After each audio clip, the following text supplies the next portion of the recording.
तो hello good morning. तो hello दोस्तों। तो आज पुनः बिहार एसएससी टेस्ट सीरीज़ का एनालिसिस लेकर फिर से आपके सामने आया हूँ। तो क्वेश्चन है कि बेल्ट दक्षिण अफ्रीका में शीतोष्ण घास के मैदान को कहा जाता है। अगला है सवाना उष्णकटिबंधीय घास का मैदान नाम अफ्रीका महादेश में स्थित है। नेक्स्ट है दोस्तों कि प्रेयरी उत्तरी अमेरिका में शीतोष्ण घास के मैदान हैं जो गेहूं उत्पादन के लिए विख्यात है। नेक्स्ट है दोस्तों कि कोलंबिया का जनसंख्या घनत्व लगभग 40 व्यक्ति प्रति वर्ग किलोमीटर है। नेक्स्ट है दोस्तों कि विश्व का सबसे अधिक जनसंख्या वाला घनत्व वाला देश कौन है? तो मोनाको। नेक्स्ट है दोस्तों कि जिसकी जनसंख्या 26,153 वर्ग किलोमीटर है। नेक्स्ट है दोस्तों विश्व का सबसे कम जनसंख्या वाला देश कौन है? घनत्व वाला देश कौन है? तो मंगोलिया, जहां 1.914 व्यक्ति प्रति वर्ग किलोमीटर निवास करते हैं। नेक्स्ट है दोस्तों कि 1857 तक लाल किला भारत के मुगल सम्राटों का लगभग 200 वर्षों तक निवास स्थान रह चुका था। नेक्स्ट है दोस्तों कि दिल्ली का लाल किला का निर्माण मुगल बादशाह शाहजहां ने करवाया था। नेक्स्ट है कि शाहजहां ने 1638 ईस्वी में राजधानी आगरा से दिल्ली लाने के लिए यमुना नदी पर शाहजहानाबाद की नींव डाली थी। नेक्स्ट है दोस्तों कि दिल्ली लाल किला में शाहजहां से लेकर अंतिम मुगल बादशाह बहादुर शाह जफर द्वितीय तक निवास किया था। नेक्स्ट है दोस्तों कि शाहजहां का शासनकाल 1628 या 1658 तक शासन था। ठीक है दोस्तों। अगला है कि दोस्तों की जनता द्वारा मुद्रा के रूप में अपने पास रखे गए धन और उसके द्वारा बैंक जमा धन के अनुपात को मुद्रा जमा अनुपात कहते हैं। ठीक है मित्रों। तो आगे है कि इजराइल की मुद्रा नई शेकेल है।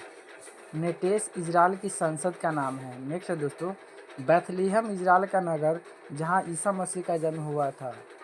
नेक्स्ट है दोस्तों कि मोसाद इजराइल की गुप्त संस्था है। हमास फिलीपींस की आतंकवादी संगठन है दोस्तों। अगला है जेरूसलम शहर यहूदी ईसाई और मुस्लिम तीनों के पवित्र भूमि है। इजराइल की स्थापना 14 मई 1948 को फिलिपिस्तान के विभाजन के फलस्वरूप हुआ था। तो आगे है दोस्तों कि कपास उपोष्ण कटिबंध पौधा है। नेक्स्ट है दोस्तों काली मिट्टी कपास के उत्पादन हेतु कपास के रेशे बीज से प्राप्त होते हैं। कपास को सफ़ेद सोना भी कहा जाता है। दोस्तों अगला है कि विश्व में लंबे रेशे का कपास का सबसे बड़ा उत्पादक निर्यातक कौन है? तो USA, United state of America. अगला है दोस्तों कि भारतीय भूवैज्ञानिक सर्वेक्षण का मुख्यालय कोलकाता में है। ठीक है दोस्तों। तो आगे है दोस्तों कि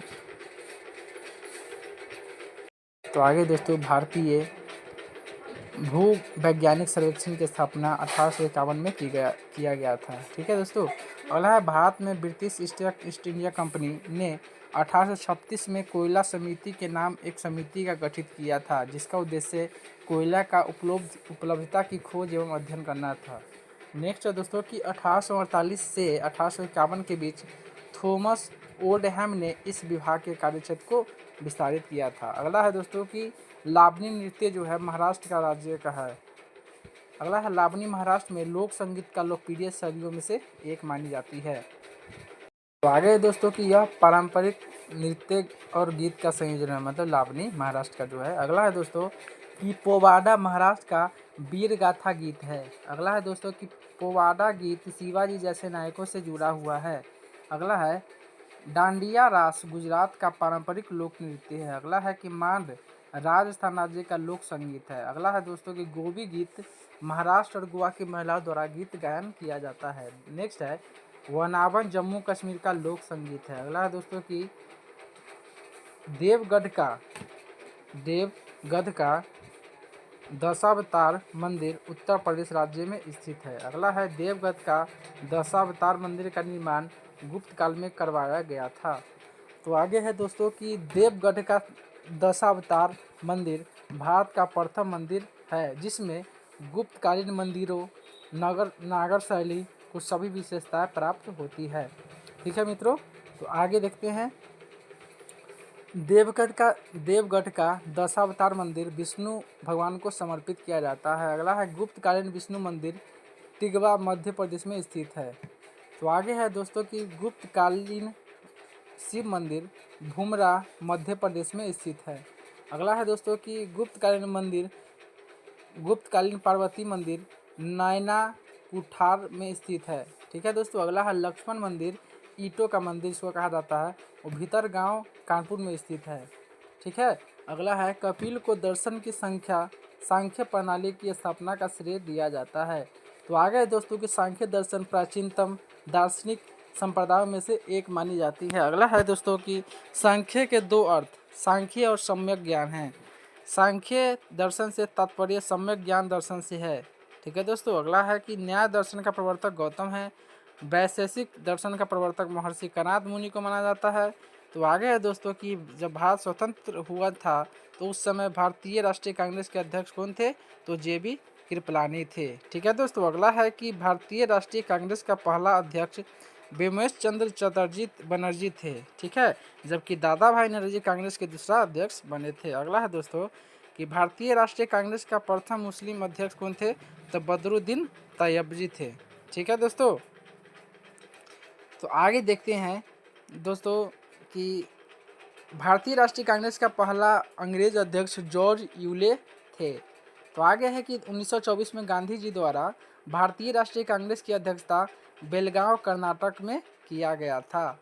आगे है कि फैजपुर कांग्रेस अधिवेशन महाराष्ट्र गांव में आयोजित होने वाला पहला अधिवेशन था। आगे है दोस्तों कि भारतीय राष्ट्रीय कांग्रेस का गठन 1885 में A.O. ह्यूम द्वारा किया गया। उस समय भारत का वायसराय लॉर्ड डफरिन थे। ठीक है दोस्तों। अगला है दोस्तों कि सिद्धांत शिरोमणि नामक प्राचीन ग्रंथ भास्कराचार्य ने लिखा है। आगे है दोस्तों कि गणित की पुस्तक लीलावती के लेखक भास्कराचार्य द्वितीय थे। नेक्स्ट है दोस्तों वारामिहिर गुप्त युग खगोल शास्त्री थे जो बृहज्जातक, पंच सिद्धांतिका और बृहस्पतिक आदि के प्रमुख ग्रंथ थे। ब्रह्मगुप्त प्रसिद्ध गणितज्ञ थे। इन्होंने ब्रह्म स्फुट सिद्धांत के क्षेत्र और व्यवहार वृत्त क्षेत्र, चक्रीय, चतुर्भुज और आदि विषयों में विवेचना किए थे। आर्यभट्ट अपनी पुस्तक आर्यभट्टी में बताया है कि सूर्य स्थिर घूमती पृथ्वी घूमती है। पंजाब हिमालय सिंधु और सतलज नदियों के मध्य स्थित है और जो कि इसका विस्तार है दोस्तों कि जम्मू कश्मीर और हिमाचल प्रदेश में। इस कारण इसे कश्मीर और हिमाचल प्रदेश भी कहा जाता है दोस्तों। अगला है कि हिमाचल प्रदेश के इस भाग को में काराकोरम, लद्दाख, पीर पंजाल, धौलावीरा व जास्कर प्रमुख श्रेणी पाई जाती है। तो मित्रों आगे है कि हिमालय का प्रादेशिक विभाग, उसकी लंबाई तथा उसका विस्तार।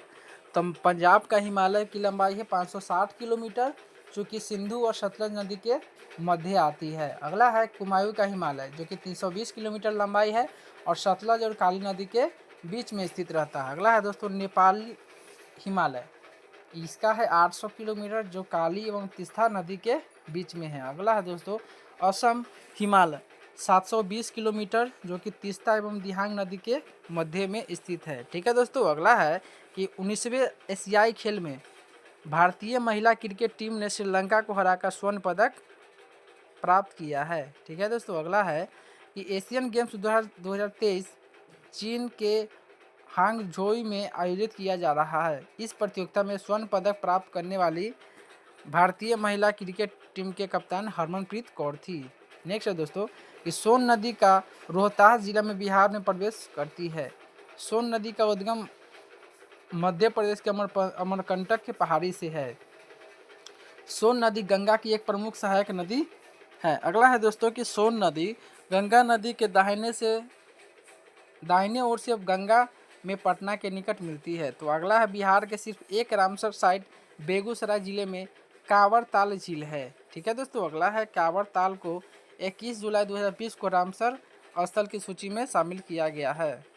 अगला है दोस्तों कि भारत में रामसर साइट की संख्या 75 लेकिन अभी 85 हो गया 2024 के अकॉर्डिंग। अगला है दोस्तों कि भारत में सबसे अधिक रामसर साइट तमिलनाडु में है। अकबर द्वारा फतेहपुर सिकरी मुगल साम्राज्य की राजधानी के रूप में स्थापित किया गया था। आगे है दोस्तों कि अकबर ने 1571 में फतेहपुर सिकरी की राजधानी बनाया। अकबर ने गुजरात विजय 1572 से 73 के उपलक्ष्य में फतेहपुर सिकरी में बुलंद दरवाज़ा का निर्माण करवाया था। ठीक है दोस्तों। तो आगे है कि बाबर ने 27 अप्रैल 1526 को अपने आप को भारत का बादशाह घोषित कर भारत में मुगल साम्राज्य की नींव डाली थी।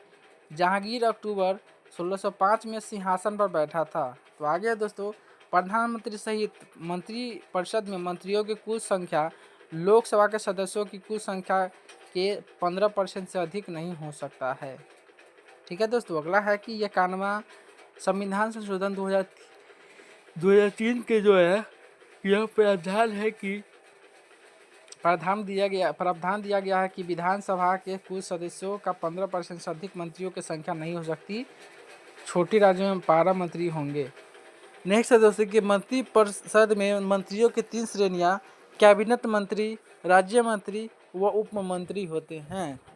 तो मित्रों आगे है कि मंत्री परिषद के सामूहिक रूप से लोकसभा के प्रति उत्तरदायित्व होते हैं। अगला है दोस्तों कि सिकंदर की मृत्यु के बाद चंद्रगुप्त मौर्य द्वारा पराजित हुए सिकंदर के सेनापति का नाम सेल्कस निकेटर था। ठीक है दोस्तों। अगला है चंद्रगुप्त मौर्य ने 305 में सेल्कस निकेटर को हराया था और सेल्कस निकेटर ने अपनी पुत्र कार्नेलिया की शादी चंद्रगुप्त मौर्य से किया था। आगे है दोस्तों कि सेल्कस निकेटर ने काबुल, कंधार, हेरात, मकरान चंद्रगुप्त मौर्य को दिया था। नेक्स्ट है दोस्तों कि सेल्कस निकेटर का राजदूत कौन था, तो मेगास्थनीज थे। ठीक है दोस्तों।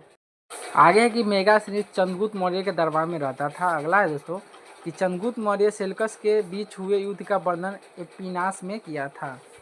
अगला है प्लूटार्क के अनुसार चंद्रगुप्त ने सेल्कस को 500 हाथी उपहार में दिया था। ठीक है दोस्तों। अगला है भारतीय संविधान का 15वां पार्ट निर्वाचन से संबंधित है। भारतीय संविधान का अनुच्छेद 324 से 329 तक निर्वाचन से संबंधित है। अनुच्छेद 324 निर्वाचन आयोग से संबंधित है। अगला है निर्वाचन आयुक्त का कार्यकाल 6 वर्ष से 65 वर्ष की आयु तक होती है। अगला है कि भारतीय संविधान का भाग 20 के अनुच्छेद 368 संविधान संशोधन से संबंधित है। आगे है दोस्तों कि भारतीय संविधान का भाग 18 के अनुच्छेद 352 से 360 तक आपातकालीन प्रावधान से संबंधित है। ठीक है दोस्तों। अगला है कोरोमंडल का मैदान भारत की दक्षिण दिशा में अवस्थित है।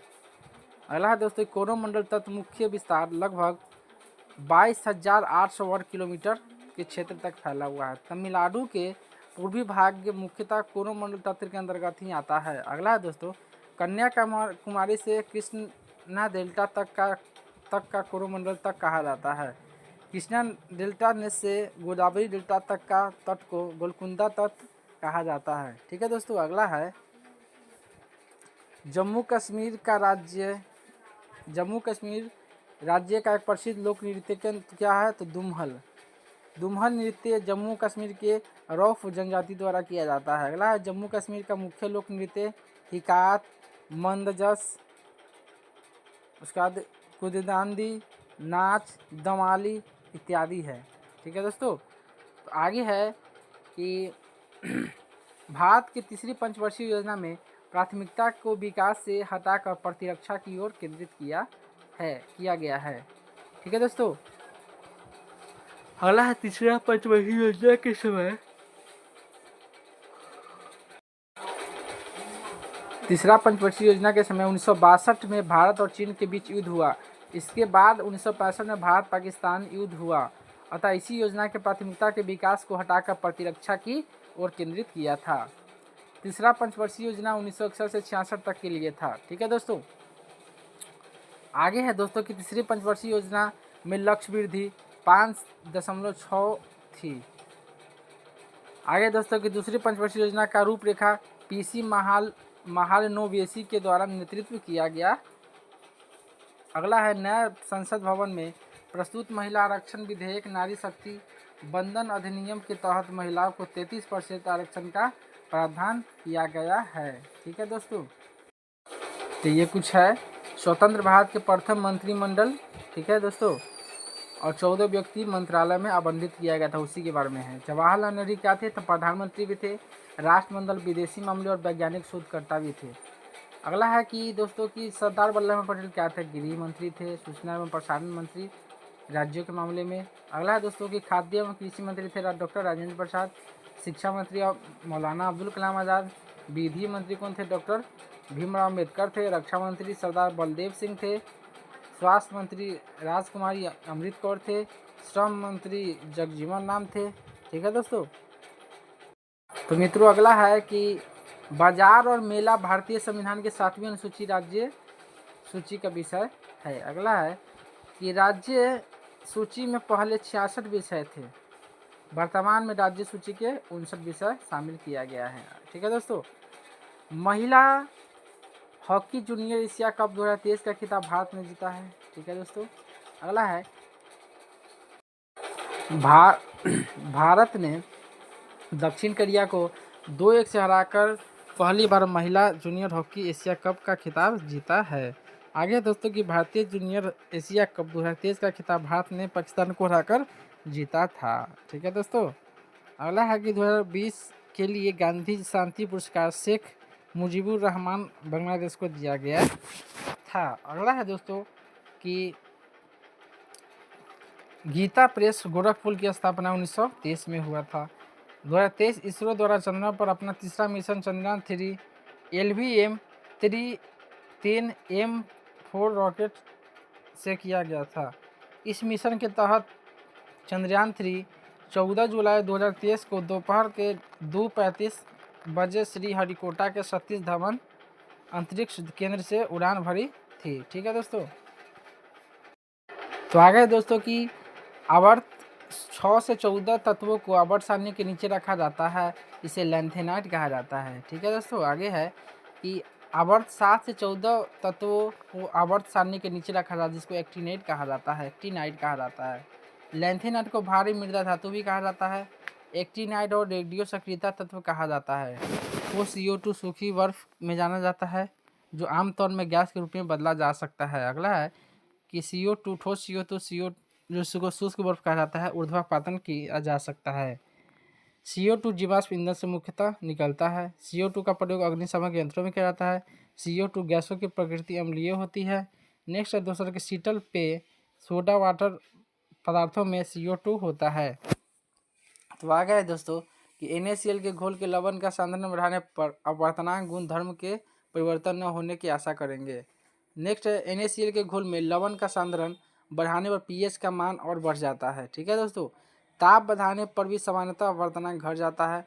लाल रंग का अपवर्तनांक सबसे कम होता है, बैगनी रंग का अपवर्तनांक सबसे अधिक होता है। ठीक है दोस्तों। अगला है कि लाइकोपोडेमियम शुभ संघ लाइकोपेसिडा का सदस्य होता है। ठीक है दोस्तों। अगला है कि दम्मा मानव शरीर के श्वसन तंत्र का विकार होता है। ऐसा रोग जिसमें रोग को खांसी, कुष्ठ रोग आदि के कभी कभी दौरे उत्पन्न होते हैं, जिसे दम्मा कहा जाता है। ठीक है दोस्तों। तो आगे है फेफड़ों में सूजन की उत्पत्ति को निमोनिया कहा जाता है। काली खांसी रोग प्राय छोटे बच्चों को बार्डीटेला पर्ट्यूसिस नामक जीवाणु से होता है। पल्मोनरी फाइब्रोसिस रोग में फेफड़ों में रेशेदार ऊतक की प्रधानता हो जाती है। नेक्स्ट दोस्तों के अलेक्जेंडर फ्लेमिंग द्वारा पहला प्रतिजैविक पेनिसिलिन कवकों द्वारा प्राप्त किया गया था। अगला है दोस्तों कि जीवाणु द्वारा उत्पन्न अधिकांश एंटीबायोटिक्स पॉलीपेप्टाइड है। नेक्स्ट है दोस्तों कि जीवाणुओं को निष्प्रभावी करने वाला पदार्थ को एंटीबैक्टीरियल कहते हैं। कवकों को निष्प्रभावी करने वाले पदार्थ को एंटी फंगल कहते हैं। ठीक है दोस्तों। तो आगे दोस्तों कि हरे पौधे अपना भोजन अकार्बनिक पदार्थों से प्राप्त करते हैं, यह कथन गलत है। हरे पेड़ पौधे सौर ऊर्जा को रासायनिक ऊर्जा में परिवर्तित करती है। सभी हरे पेड़ पौधे कुछ नील हरित शैवाल जो प्रकाश संश्लेषण द्वारा अपना भोजन उत्पन्न कर सकते हैं, इस श्रेणी के अंतर्गत आते हैं, उसको उत्पादक कहलाते हैं। ठीक है दोस्तों। अगला है कि प्रकाश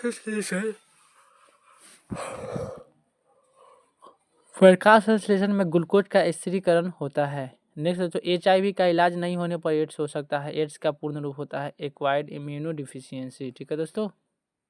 तो दोस्तों आगे है कि एक मोल जो होता है पदार्थ में अणुओं या परमाणु आयनों की काफी संख्या को नियत रखता है, इसे अभद्र संख्या कहा जाता है। 1 Na बराबर 1 अभद्र संख्या बराबर 6.022 × 10⁻³ 23 एटम्स होता है। ठीक है दोस्तों, अगला है कि अनुगति सिद्धांत के अनुसार अणुओं की गतिज ऊर्जा को बढ़ता हुआ क्रम ठोस, फिर द्रव, फिर गैस है। गैसों के अणुओं की गति तीव्र होती है, जिसके कारण इसकी गतिज ऊर्जा सबसे अधिक होती है। नेक्स्ट है दोस्तों कि गतिज ऊर्जा किसी गैस का उसके परम ताप का समानुपाती होता है। ठीक है दोस्तों, अगला है लैक्टिक अम्ल के एकत्रित होने से मांसपेशियों में थकान होती है। लैक्टिक अम्ल के कारण है दूध खट्टा हो जाता है। सिरका एवं अचार में एसिटिक अम्ल को होता है। अगला है नाइट्रिक अम्ल का उपयोग सोना और चांदी के शुद्धिकरण में किया जाता है।